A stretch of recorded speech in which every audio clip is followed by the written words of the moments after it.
आज खूप हालत खराब झाली कारण अचानक सिलेंडर संपला आणि मग काय माझी तारांबळ उडाली. एवढा प्रॉब्लेम झाला ना की काय सांगू, की अक्षरशः सिलेंडर 2 महिने झाले होते लावलं होतं. 2 महिन्यानंतर सिलेंडर संपला आणि जेव्हा तुम्हाला खरं सांगते, जेव्हा माझ्याकडे हे नव्हतं ना, म्हणजे इंडक्शनचा मला खरंच खूप उपयोग झाला. जेव्हा सिलेंडरचा तुटवडा होता त्यावेळेस मला इंडक्शन खरंच खूप कामात आलं. तर इंडक्शनचा कसा वेळ लागतो ना प्रत्येक गोष्टीला. आता गॅस असेल तर कसं दोघी ठिकाणी 2 लावल्या जातं. इथे एकाचवर भाजी करा, मग भात करा, मग काही सुकी भाजी करा, मग चपाती करा, त्याच्यामुळे थोडासा वेळ लागतो. तर मी आज वालाचा बिरडा केला होता. तुम्ही त्याला बिरड्याला काय म्हणतात मला कमेंटमध्ये नक्की सांगा. तर इकडे वॉल वगैरे करून झालं आणि त्याचं मी आधी ते शिजवून घेते, कारण काही लोक बायका आहेत ना डायरेक्ट असं फोडणीला घालतात, तर ते मला काही जमत नाही. मी त्याच्यासाठी वॉल आहे ना आधी शिजवून घेते आणि नंतर मग अशी ग्रेव्ही करून त्याला फोडणी घालते.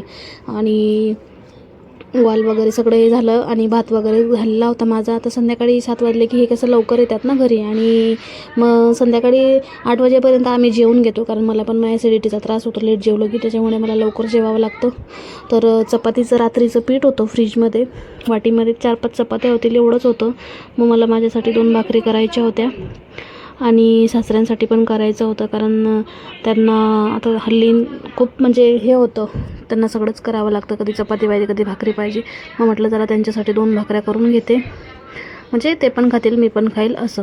मग चपाती वगैरे या बाकीच्या लोकांसाठी हार्दिक आणि हे तर काय चपातीच पाहिजे. संध्याकाळी आमच्याकडे कसं आहे, चपाती ही लागतेच, भात तर पाहिजेच. या लोकांना भाताशिवाय जमत नाही, ह्यांना आणि मला आणि हार्दिकला चपातीशिवाय जमत नाही. त्याच्यासाठी चपात्या कराव्याच लागतात कुठल्याही परिस्थितीत. मग मी काय करते, सकाळी जरा पीठ आहे ना जास्त मळून घेते, म्हणजे संध्याकाळी टेन्शन नाही. कारण याच्यामध्ये ना किचनमध्ये खरंच खूप बेकार असं गरम होतं, त्याच्यामुळे मग असं घामाच्या धारा टपकतात ना की काय सांगू. आणि मला तर एक आहे, आता सगळं आवरून झाल्याच्या नंतर आहे ना मी रात्री आंघोळ करते आणि आंघोळ केल्यानंतर झोप लागते. आता घरात तर AC आहेच, पण घामाचा एवढा अंगाचा वास येतो ना की काय सांगू. आता इकडे मला जरा थोडासा चटका लागला होता, कारण वाल मी आधी शिजवून घेतला होता, पण परत थोडासा फोडणीला घातला, असं वाटलं की कच्चं आहे. मग परत त्याला शिजवून घेतला आणि इकडे तवा ठेवला. आता लोखंडी तवा आहे ना, तर तापायला जवळपास 10 मिनटं लागतील. म्हणजे इंडक्शन खूप खरंच चांगलं आहे. 650चं तापमान ठेवलं ना, टेम्परेचर ठेवलं ना की एकदम फास्ट असं तापतं. बघा इकडे मी कळण्याचं पीठ होतं आणि इकडे वाटीभर रात्रीचं पीठ होतं ठेवलेलं मी फ्रीजमध्ये.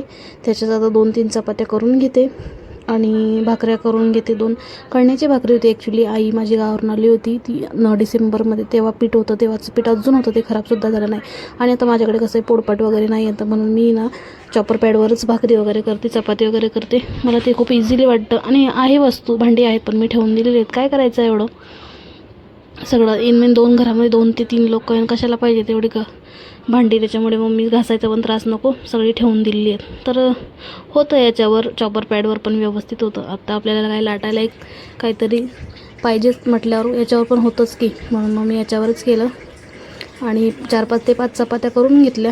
आणि गरमी तर एवढी व्हायला लागली की काय सांगू. बाहेर रिदिशा झोपली होती म्हणून माझं आहे ना पटपट होत होतं, कारण एकदा काय होतं, ते खेळायला उठली ना झोपेतून की मग आवाज होतो. आणि गॅस चालू असलं, म्हणजे गॅस शेगडी जे काय असेल चालू असलं ना की गरम होतं घरामध्ये, गरमीचा वाफ मारता.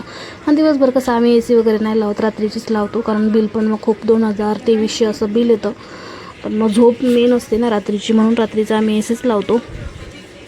थोडंसं बरं वाटतं आणि एक थंडावा असल्यामुळे लगेच झोप लागते पटकन. आता इकडे चपात्या माझ्या भाजून झाल्या होत्या. संध्याकाळी कसं जेवणाची पण घाई असते, पापड वगैरे सगळं आम्हाला व्यवस्थितच लागतं संध्याकाळचं.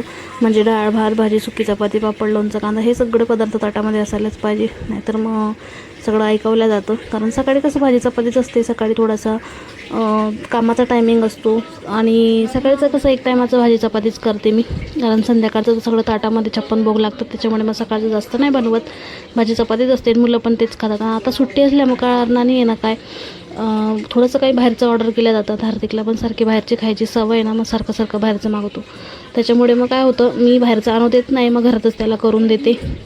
पण एखाद्या दिवशी कंटाळा येऊन जातो, जसं बुधवार असेल, रविवार असेल, मग फ्राईड राईस वगैरे त्याला तो बाहेरच ऑर्डर करतो आणि मग होतं घरामध्ये व्यवस्थित, म्हणजे मुलांना खाण्यासाठी.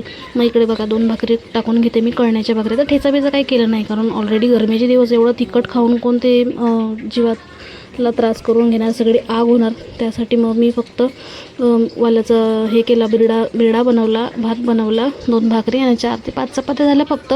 एवढं संध्याकाळचं पुरेसं आहे. थोडंसं मग मी काय करते, ॲडजस्ट करून घेते जेवायला बसताना.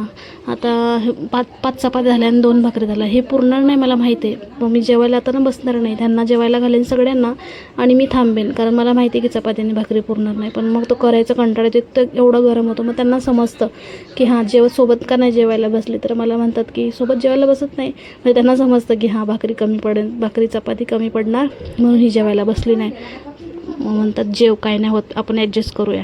मग आम्ही भातावर 1-2 जणांनी भात थोडासा एक्स्ट्रा घेतला ना की पुरोट्याला पुरोटा म्हणतात ना, तसं होतं. आता मला ॲसिडिटीचा एवढा प्रॉब्लेम आहे ना, रात्रीचं सुद्धा मी खाऊ शकत नाही. तरी पण थोडंसं उरलं ना जेवण मी खाऊन घेते, मी फेकत नाही, कारण अन्न खूप महाग आहे.